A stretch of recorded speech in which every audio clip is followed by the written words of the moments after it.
Hello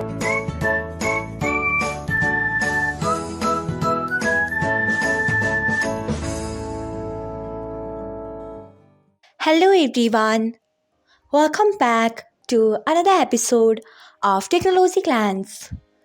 Today, in this video, I'm going to guide you through how you can disable Press Enter to Send on Fiber.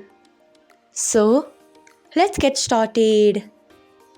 Firstly, open Fiber app in your device.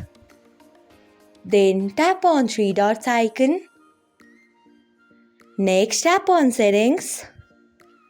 After that, tap on Calls and Messages. Next, you can see the option of Press Enter to Send. Untick it by tapping on it. So, this is how you can disable Press Enter to Send on Fiber. Thanks for watching. If you found this guide helpful, we would love it if you hit the thumbs up button below.